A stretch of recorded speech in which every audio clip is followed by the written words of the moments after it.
Hey everyone, welcome back to Think and Speak English. I'm Adam. And I'm Julia. We're so glad you're here with us for episode 2. If you were with us for episode 1, welcome back. We talked about daily conversations and how to handle those moments of silence without feeling stressed. And today we're going to go a little deeper. We're going to talk about feelings.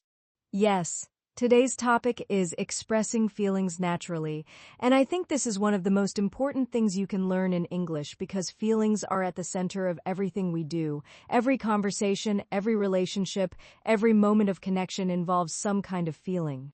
And yet, for many English learners, talking about feelings is one of the hardest things to do. Not because the grammar is difficult, but because it feels personal. It feels vulnerable. And when you're already nervous about your English, adding emotions on top of that can feel like too much. So today we want to make it easier. We're going to keep things calm, simple, and very human. We'll share stories, practice conversations, and give you phrases that feel natural, not like a textbook. And just like last time, we'll go slowly. There's no rush. Let the words settle into your mind. If something feels useful, pause and replay it. This is your time. We're not going to ask you to talk about deep trauma or complicated psychology. We're going to focus on the everyday feelings that come up in normal life: stress, happiness, nervousness, tiredness, excitement, frustration. The feelings that you experience every single day but maybe don't always know how to express in English. And by the end of this episode, we hope you'll feel more comfortable saying things like, "I'm a bit stressed today," or "that made me really happy," or "I'm feeling nervous about tomorrow." Simple, honest, natural. All right, let's begin. Julia, before we get into phrases and practice, I think we need to talk about why this matters. Why is expressing feelings such an important skill?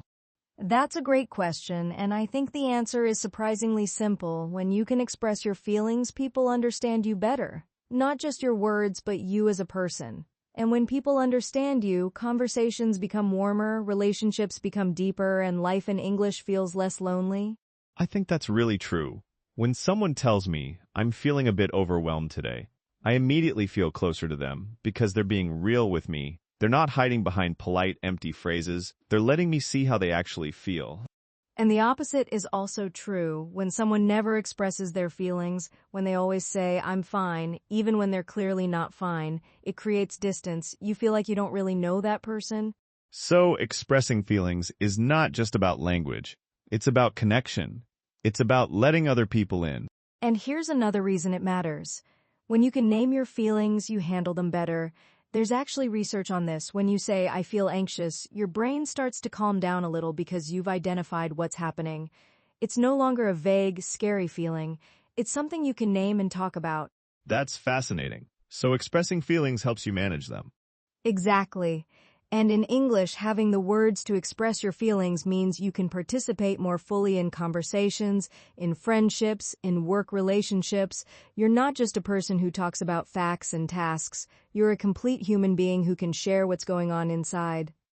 And that's what we want for our listeners. Not just better English, but a richer experience of using English. Now, let's be honest about why this is hard, because it is hard, and pretending it's easy doesn't help anyone. I think the first reason is that feelings are personal. When you talk about facts like the meeting is at 3 o'clock, there's no risk. But when you say, "I'm feeling really stressed about the meeting," you're revealing something about yourself. And that feels vulnerable. And vulnerability in a second language is double vulnerability. You're opening up emotionally, and you're doing it with words that might not feel completely under your control. What if you say the wrong thing? What if the other person doesn't understand? What if you sound strange? Those fears are completely understandable, and I want our listeners to know that those fears don't go away just because you reach a certain level. Even advanced speakers sometimes struggle to express feelings naturally. The second reason it's hard is that many languages express feelings differently. In some languages, you might say, "I have stress," but in English, we say, "I feel stressed" or "I'm stressed." In some cultures, talking openly about negative feelings is discouraged, so it's not just a language challenge, it's sometimes a cultural one too. And the third reason is that in school, most English learners practice grammar, reading, writing, and maybe some speaking. But how many classes spend time on, "How do you say you're feeling overwhelmed? How do you tell a friend you're sad without making them worried?" Almost none, and that's why so many learners get stuck. They know hundreds of words, but when it comes to feelings, they only have I'm fine, I'm good, and I'm okay. And those three phrases, while perfectly useful, don't cover the full range of human experience. There's so much more you can say, and today we're going to help you find those words. And we're going to start simple, very simple, because that's all you need. Let's start with the building blocks. The simplest way to express a feeling in English is I feel plus a feeling word, or I'm plus a feeling word. So I feel happy or I'm happy. I feel tired or I'm tired. Both work perfectly. Let's go through some common feeling words that are useful at B1. Positive feelings first. Happy, excited. Grateful, relaxed. Proud, hopeful, comfortable, relieved. And now some challenging feelings. Stressed, tired, nervous, worried, frustrated, overwhelmed, lonely, disappointed, confused, tense. You don't need to memorize all of these right now, but having a few in each category, maybe 3 positive and 3 challenging, gives you a lot more range than just fine and okay. And here's a tip. Pick 3 feeling words that describe how you feel most often and practice using them this week. Maybe for you it's tired, stressed, and grateful. Those 3 words alone will transform how you communicate. Another really useful thing to know is how to show the intensity of a feeling. In English, we often use small words to make a feeling stronger or softer. To make it softer, you can say a bit, a little, kind of, or slightly. So instead of I'm stressed, you can say I'm a bit stressed or I'm kind of tired. And to make it stronger, you can say really, very so, or incredibly, like I'm really happy, or I'm so tired. These small words make a big difference because they help you be more accurate. There's a difference between I'm a bit nervous and I'm incredibly nervous. The feeling word is the same, but the intensity is completely different. And in daily life, most feelings are somewhere in the middle. You're not usually at 0 or at 10. You're at a 4 or a 6, and words like a bit and kind of help you express that middle space. Words like a bit stressed, a lot of tasks, I'm managing help keep the tone balanced. That balance is really important in English conversations. People appreciate honesty, but they also appreciate calmness. If you say I'm a bit stressed, but I'm managing, people feel informed and they also feel reassured. Julia, do you have a small story about work stress to share? Sure. Last month, I had a big deadline. I had to finish a project in 1 week. Every day I worked long hours. I answered many emails. I had a lot of meetings. That sounds like a very full week. It was one evening my friend called me to chat. She asked, "How are you?" And I said, "Honestly, I'm really stressed. Work is heavy this week. I feel tired and a bit tense." How did she react? She said, "Thanks for telling me. Do you want to talk about it? Or do you want to talk about something else and relax?" That made me feel safe. That's very kind. I told her, maybe just a little bit. I don't want to complain too much. And I told her some details, but not everything. After that, we talked about more light topics. So you expressed your feeling with simple words: stressed, tired, tense. Exactly. I didn't need fancy vocabulary. I didn't need to explain every detail of my workload. I just said how I felt, simply and honestly, and my friend understood immediately. And I love that she gave you a choice. Do you want to talk about it, or do you want to talk about something else? That's such a thoughtful response. It really is, and it's a phrase our listeners can use too. When someone shares a difficult feeling with you, offering that choice, do you want to talk about it, or would you rather talk about something lighter, is one of the kindest things you can say. There's something else I noticed in your story, Julia. You said, I don't want to complain too much, and I think that's a feeling many learners have. They worry that expressing negative emotions will make them seem like they're complaining. Yes, and I think it's important to understand the difference. Complaining is when you go on and on about a problem, usually without looking for solutions, and often in a way that makes the other person feel heavy. Expressing a feeling is simply saying, "This is how I feel right now." It's honest, it's brief, and it's human. And you can always set a boundary for yourself, like Julia did. Share a little, and then let the conversation move on. You don't have to turn every conversation into a therapy session. Sometimes just naming the feeling is enough. One sentence, that's all it takes. "I'm feeling a bit stressed today." That's it. You've expressed your feeling, the other person knows, and you can move on. And interestingly, that one sentence often makes the whole conversation better. because now the other person understands your mood. They won't take it personally if you seem quiet or distracted. They'll just think, oh, Julia is having a stressful week. That makes sense. Exactly. Expressing your feelings actually helps other people be kinder to you because they understand what's going on. Let's talk about a moment that happens almost every day and that most English learners handle the same way. Every time someone asks, how are you? And you say, I'm fine, thanks. Every single time, no matter how you actually feel. And look, there's nothing wrong with I'm fine.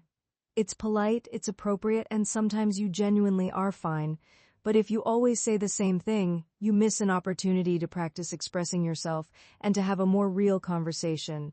So let's explore some alternatives. If you're feeling good, instead of just, I'm fine, you could say, I'm doing really well, actually. Or I'm great, I had a lovely morning. Or I'm feeling pretty good today. And if you're not feeling great, you could say, I'm okay, just a bit tired.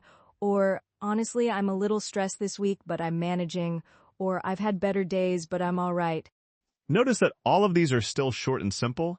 You're not writing an essay about your feelings. You're just adding one layer of honesty to a standard greeting.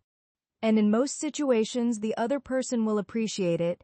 If you say, I'm a bit tired today, they might say, oh no, busy week, and now you have a conversation. Compare that to, I'm fine. Good.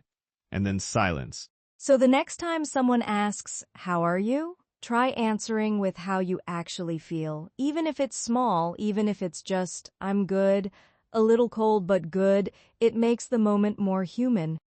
And it's great practice for building the habit of expressing feelings naturally. Let's practice a full conversation now. I'll be someone who is having a tough day, and Adam, you be the supportive friend. Sounds good? Let's go. Hey, how are you? I'm okay. How about you? Yeah, I'm okay. Just a bit stressed with work these days. Oh, I see. I have a lot of tasks and the deadlines are close, but it's fine. I'm managing. Is there anything I can do to help? Thanks. Just talking about it a little already helped. I like that. You shared your stress, but you didn't complain too heavily. Yes, words like a bit stressed, a lot of tasks, I'm managing help keep the tone balanced. Let's talk about why those specific words work so well. A bit stressed tells the other person that it's not a crisis. You're stressed, but it's manageable. It invites concern without creating alarm. A lot of tasks is factual. You're explaining why you're stressed without blaming anyone or complaining about your boss or your company. It's neutral and clear. And I'm managing is reassuring. It says I'm not falling apart. I'm handling it. The other person can relax a little because they know you're okay. Together, those three phrases paint a complete picture. The feeling, the reason, and the reassurance, and the whole thing takes about 10 seconds. That's the power of simple, well-chosen words. You don't need many. You just need the right ones. Now, expressing your own feelings is one side of the coin.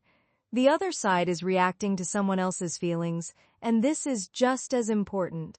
Because when someone trusts you enough to share how they feel, how you respond matters enormously.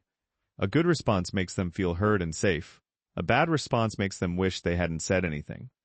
So what does a good response look like? It doesn't need to be complicated. In fact, the simpler it is, the better. The most important thing is to acknowledge what the person said. Don't ignore it. Don't change the subject. Don't immediately try to fix the problem. Just show that you heard them. Here are some simple, powerful responses. I can understand that. That sounds tough. That's normal. I'm sorry to hear that. That makes sense? Each of these tells the person, I hear you, your feeling is valid, you're not alone. And after you acknowledge the feeling, you can ask a gentle question if you want. Do you want to talk about it? Or is there anything I can do? Or what happened? Or you can simply be present. Sometimes people don't need advice or questions. They just need someone to sit with them and say, I get it. That's such an important point, Adam. In many cultures, and especially in English-speaking cultures, the instinct when someone shares a problem is to immediately offer solutions. You should do this, or why don't you try that? But often, that's not what the person needs. They just need to be heard. A phrase I find really helpful is, that sounds really hard. I'm glad you told me.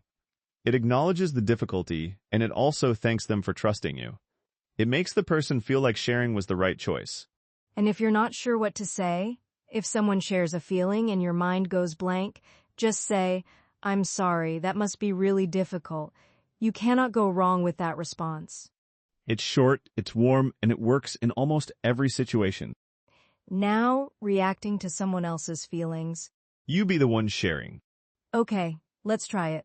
I feel kind of nervous about tomorrow's presentation. Yeah, I can understand that. Presentations are stressful. I keep thinking I'll forget my lines. That's normal. You prepared, right? Yeah, I did. Then you'll be okay. It's normal to feel nervous before something important.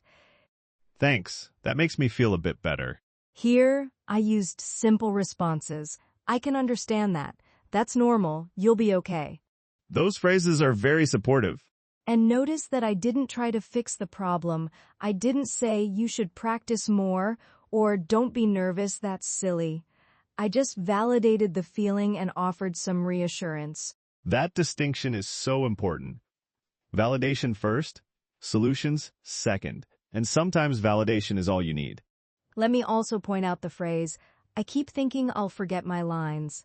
That's a really natural way to express anxiety in English. I keep thinking plus the worry. You can use this pattern for many situations. I keep thinking I'll be late. I keep thinking they won't like my work. I keep thinking something will go wrong. It's honest and specific. Instead of just saying, I'm nervous, you're saying what exactly you're nervous about. And that helps the other person understand you better and respond more helpfully. So for our listeners, when you express a feeling, try to add a small reason, not a long explanation. Just one sentence. I'm nervous because I have a presentation tomorrow. I'm stressed because I have too many emails. I'm excited because my sister is visiting this weekend. The feeling plus the reason. 2 short sentences that tell a complete story. Now, changing emotions during a conversation. I'll try that. Go ahead. So, at the start of the day, I was really stressed. Yeah? Yeah, I had a lot of work to finish and I felt overwhelmed. That sounds tough. But later, I talked to my manager and we made a plan, and I felt more calm after that. So your feeling changed from stressed to calm. Yes, and by the end of the day, I even felt a bit proud that I handled it. Nice. So in one day you were stressed, then calm, then a bit proud. Emotions move. They don't stay in one place. Right? And it's okay to explain that. I was stressed, but now I feel better, or I was nervous, but now I'm more relaxed. This is such an important idea, and I want to make sure our listeners really understand it. Feelings change. They move. They're not fixed, and being able to describe that movement in English is a really valuable skill. Because in real life, people don't experience one flat emotion all day. You wake up tired, then you have a good coffee and feel more awake. Then you get a difficult email and feel anxious. Then a friend makes you laugh and you feel happy. Then by evening you're tired again. That's a normal day. And in English, you can describe that journey with very simple language. This morning I was tired, but after my coffee I felt much better. I was worried about the meeting, but it actually went well, so now I'm relieved. The key connecting words are but, then, after that, and now. These little words show the movement of emotions through time. I was nervous, but then I started talking, and I felt more confident. At first I was disappointed, but after I thought about it, I realized it was okay. I was frustrated this morning, but now I feel calmer. These are real human ways of talking about your emotional experience, and they're all built with simple B1 grammar. No complicated structures needed. And when you share this kind of emotional journey with someone, it makes the conversation feel genuine and interesting because you're not just reporting a single feeling. You're telling a small story about your day. And people love small stories. They're much more engaging than one-word answers. Let's practice a longer conversation about feelings. This time, let's imagine 2 friends meeting for coffee after a difficult week. I'll start. Hey, Adam. It's so good to see you. How was your week? Honestly, it was a lot. I had this deadline on Wednesday, and I was really stressed about it. I barely slept on Tuesday night. Oh no, that's terrible. Did you manage to finish on time? I did, but just barely. I was working right up until the last minute. When I finally submitted it, I felt this huge wave of relief, like my whole body relaxed. I know that feeling. When the pressure finally lifts and you can just breathe again. Exactly. And then on Thursday, my manager actually said the work was really good. And I went from being exhausted to feeling kind of proud. That must have felt amazing, especially after all that stress. It really did, but then Friday was quiet and I started feeling a bit flat. Not sad, exactly. Just empty, like all the adrenaline was gone and I didn't know what to do with myself. That's so normal after a big deadline. Your body and your mind have been running on high energy, and when it stops, you feel lost for a bit. Yeah, that's exactly it. So my week was stressful, then relieved, then proud, then flat. A whole journey in 5 days. Thank you for sharing that. And notice how Adam used feeling words throughout that story. Stressed, relieved, proud, flat. Each one painted a clear picture of where he was emotionally. And I also used phrases like barely slept right up until the last minute, huge wave of relief, and didn't know what to do with myself. These aren't just feeling words. They're feeling descriptions. They help the other person feel what you felt. At B1, you don't need to use all of those, but even using 2 or 3 feeling words in a story like that makes it come alive. We've been spending a lot of time on difficult feelings, and that makes sense because those are often the hardest to express. But I want to make sure we also talk about positive feelings because expressing happiness, gratitude, and excitement in English is just as important. That's a great point, and honestly, some people find it just as awkward to express positive feelings as negative ones. They feel shy about saying, "I'm so happy right now," because it might seem like bragging or being too dramatic. But expressing positive feelings is wonderful for relationships. When you tell someone, "I'm really grateful for your help," or "I'm so excited about this trip," it spreads warmth. It makes the other person feel good too.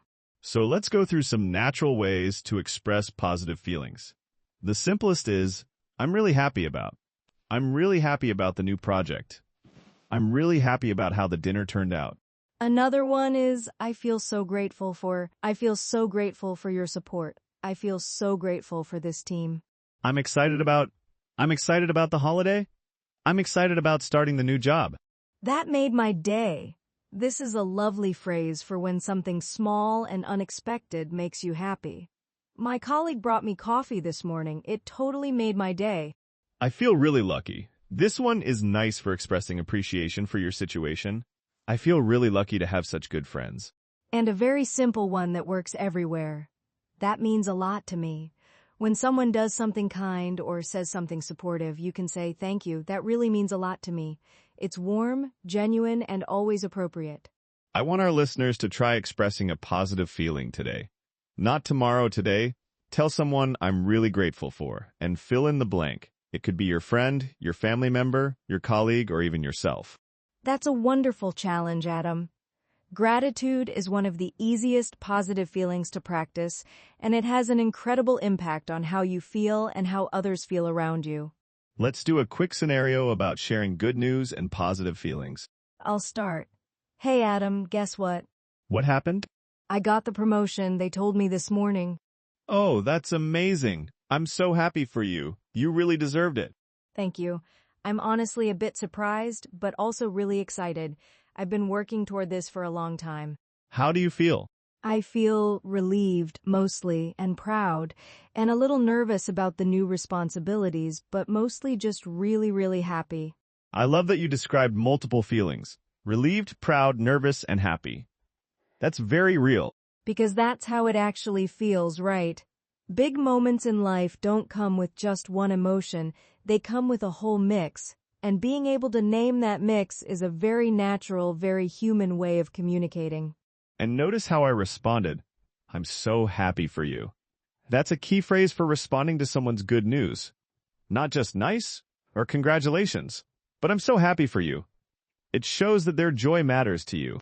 Other great responses to good news include, "That's wonderful. You must be so proud. I knew you could do it." And simply, "Wow, that's great news." All of these are short and warm. They don't need to be long. They just need to be genuine. Adam, I want to talk about something that I think is very real but doesn't get discussed enough: mixed feelings. Oh, absolutely. Mixed feelings are when you feel 2 or more emotions at the same time, and they might even seem contradictory. Like feeling excited about a new job but also sad about leaving your old team, or feeling happy for a friend who's moving abroad but also a bit lonely because you'll miss them. In English, the simplest way to express mixed feelings is with but or at the same time. For example, I'm really excited about the move, but I'm also a bit scared. Or I'm happy for her, but at the same time, I know I'll miss her. Or even, I feel two things at once. Part of me is relieved that it's over, and part of me is sad. Part of me feels is a beautiful pattern for mixed emotions. It shows that you're complex, that you can hold two feelings at once, and that you're thoughtful about your inner experience. And in real life, mixed feelings are probably the most common feelings of all. Pure happiness or pure sadness is rare. Most of the time, we're feeling a blend. So don't worry if you can't pick one feeling word. It's perfectly natural to say, I don't know exactly how I feel. I think I'm happy but also a little nervous. That honesty is actually very attractive in conversation. It makes people feel like they're talking to a real person, not a robot. And it invites deeper conversation. When you say, I feel two things at once, the other person becomes curious. Tell me more, and now you're having a real meaningful exchange. That's the kind of conversation that builds friendship, not just how are you? Fine. But how are you? Honestly, I'm feeling a lot of things right now. That's where connection happens. I want to mention something that I think is helpful for B1 learners. In English, we express physical feelings and emotional feelings in slightly different ways, and it's useful to know the difference. That's a great point. For physical feelings, we often say, I feel or I'm, plus an adjective, I feel tired, I'm cold, I feel sick, I'm hungry. For emotional feelings, we use the same patterns. I feel happy, I'm nervous, I feel grateful, I'm frustrated. But sometimes physical and emotional feelings overlap. When you're stressed, your body feels tense. When you're anxious, your stomach might hurt. When you're happy, your body feels light and energized. And in English, you can describe that connection naturally. I'm so stressed that my shoulders are tight. I'm nervous and I can feel it in my stomach. I'm so happy I feel like jumping. Connecting the emotional feeling to a physical sensation makes your expression more vivid and more relatable. The other person doesn't just understand your feeling intellectually, they can almost feel it with you. You don't need to do this every time, but when you really want someone to understand how you feel, adding a physical detail can make a big difference. I'm exhausted. My whole body feels heavy. That's so much more powerful than just, I'm tired. I'm so excited that I can't sit still. That's more alive than just, I'm excited. These are small additions, but they bring your feelings to life in a way that simple adjectives alone can't. Let's gather all the important phrases we've been using and a few new ones, so our listeners have a clear reference. For expressing your own feelings, I'm feeling a bit, I feel kind of. I'm really, honestly, to be honest, I'm a bit. For explaining the reason, I'm stressed because I feel nervous about. I'm happy because I feel this way because. For softening a feeling, a bit, a little, kind of, slightly. These make your expression gentler and less alarming. I'm a bit worried sounds much calmer than I'm worried. For intensifying a feeling. Really? Very. So incredibly. Extremely. I'm really happy is stronger than I'm happy. For showing feelings change. I was stressed, but now I feel better. At first I was nervous, but then I relaxed. I started the day feeling tired, but by afternoon I had more energy. For mixed feelings, part of me feels and part of me feels I'm happy but also a little sad. I feel two things at the same time. For reacting to someone else's feelings, I can understand that. That sounds tough. That's completely normal. I'm sorry to hear that. Thank you for telling me. Is there anything I can do? For responding to good news, I'm so happy for you. That's wonderful. You must be so proud. That's amazing news. And for those moments when you're not sure how you feel, I don't know exactly how I feel right now. I think I'm still figuring it out. All of these are perfectly okay. You don't always need to have a clear label for your emotions. And that's actually a really important thing to say. I'm not sure how I feel, because it's honest, and it opens the door for the other person to help you explore it. Let's talk about some common mistakes that learners make when expressing feelings, so we can help our listeners avoid them. The first mistake is always saying, I'm fine. We already talked about this, but it's worth repeating. I'm fine is not a feeling, it's a wall. It keeps people out. Try to replace it sometimes with something real, even if it's small. The second mistake is confusing I feel with I think. In English, I feel happy is about emotion. I think this is a good idea is about opinion. Some learners say, I feel this is a good idea, which sounds strange. If it's a thought, use I think. If it's an emotion, use I feel. The third mistake is overdoing it. Sharing feelings is wonderful, but there's a balance. If you talk about your feelings constantly in every conversation for long periods of time, it can become exhausting for the other person. Share a little, check their response, and then let the conversation flow. The fourth mistake is dismissing other people's feelings. When someone says, I'm feeling down today, don't say, don't be sad, or you shouldn't feel that way. Those responses, even though they're well-intentioned, actually make the person feel worse. Instead, validate first. I'm sorry you're feeling that way. Do you want to tell me more? The fifth mistake is comparing feelings. If a friend says, I'm stressed about my exam, don't say you think that's stressful. I have 3 exams and a project. That's not helpful. It's competitive. Just listen and acknowledge their experience. And the sixth mistake is apologizing for your feelings. Sorry for being sad, or sorry, I know I shouldn't complain. Your feelings are not something to apologize for. It's okay to feel what you feel. You can express it simply and briefly without needing to say sorry. Feelings are not a burden, they're a bridge. When you share them honestly and simply, they connect you to other people. Before we start wrapping up, let's give our listeners some ideas for practicing at home. First, try a feelings journal. Every evening, write 1 or 2 sentences in English about how you felt during the day. Keep it simple. Today I felt tired in the morning but more energized after lunch. I also felt a bit proud because I finished a difficult task. You don't need to write a lot. 3 sentences is enough. The goal is to practice connecting feeling words to real experiences. Second, practice with the mirror. Stand in front of a mirror and say, today I feel, and finish the sentence with a real feeling. Do it 3 times with different feelings. Today I feel grateful. Today I feel a bit nervous. Today I feel calm. Say them out loud. Let the words live in your mouth. Third, when you watch TV shows or movies in English, pay attention to how characters express their feelings. What words do they use? What phrases? How do they react to each other's emotions? You'll start to notice patterns that you can borrow for your own conversations. Fourth, practice responding to feelings. Imagine a friend tells you, I'm really stressed about work. What would you say? Practice your response out loud. I'm sorry to hear that. Do you want to talk about it? The more you rehearse these responses, the more natural they'll feel in real conversations. And fifth, try expressing one feeling to a real person this week. It doesn't have to be deep or dramatic, just something small and honest. I'm feeling really good today, or I'm a bit tired but happy to be here. One feeling shared with one person. That's your practice for this week. And when you do it, notice how it feels. Notice how the other person responds. Most likely, they'll respond with warmth. And that experience will give you confidence to do it again. Adam, before we close, I want to talk about something that goes beyond language. Please do. I think there's a kind of bravery in expressing your feelings, especially in a second language. When you say, I feel nervous or I'm struggling a bit, you're being honest in a way that takes courage. You're choosing to be real instead of hiding behind, I'm fine. And that honesty, people can feel it. They might not consciously think, oh, this person is being vulnerable, but they sense it, and it draws them closer. It makes them trust you more. Some of the best conversations I've ever had were with people who said something simple but honest. I'm having a hard week. I don't know what I'm doing. I'm really happy right now, and I just wanted someone to know. Those moments of honesty are more memorable than any perfectly constructed sentence. They're what people remember about you, not your grammar, but your willingness to be real.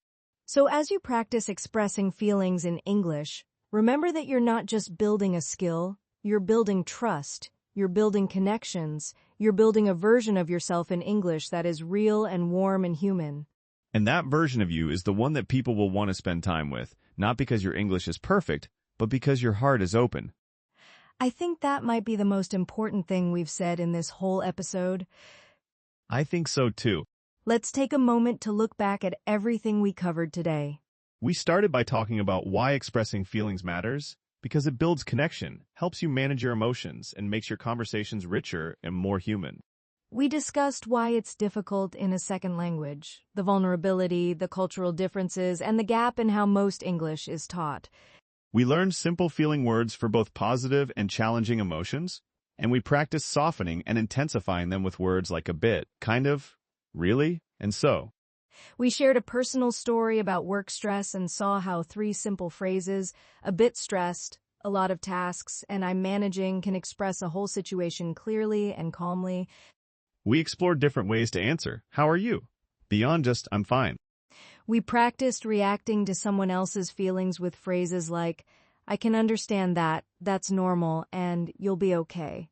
We talked about how emotions move and change, and we practiced describing that movement with words like but, then, and now. We explored positive feelings, mixed feelings, and the connection between physical and emotional sensations. We went through key phrases for expressing, softening, intensifying, and responding to feelings. We discussed common mistakes like always saying, I'm fine, dismissing other people's feelings, and apologizing for your own emotions.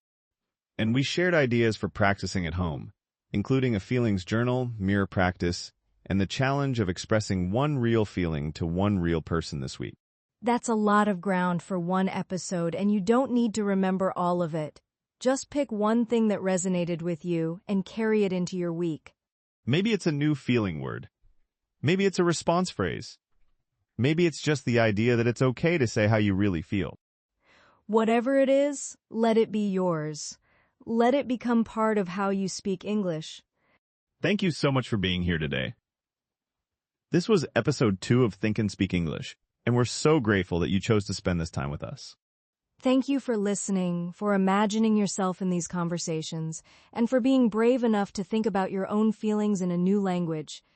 In episode 3, we'll explore small talk in everyday life, how to have those easy, pleasant conversations with neighbors, colleagues, and new people you meet. It's going to be really practical and fun. And it connects beautifully to what we did today, because when you can express your feelings naturally, even small talk becomes warmer and more genuine. If you enjoyed this episode, please share it with a friend who's also learning English. And if you haven't subscribed yet, please do, so you'll be with us every step of the way. Remember, your feelings are not a problem, they're a gift. They're what makes you human, and expressing them in English, that's one of the most beautiful things you can learn to do. Take care of yourself. Be kind to yourself this week. And we'll talk to you again next time. Bye for now. Bye.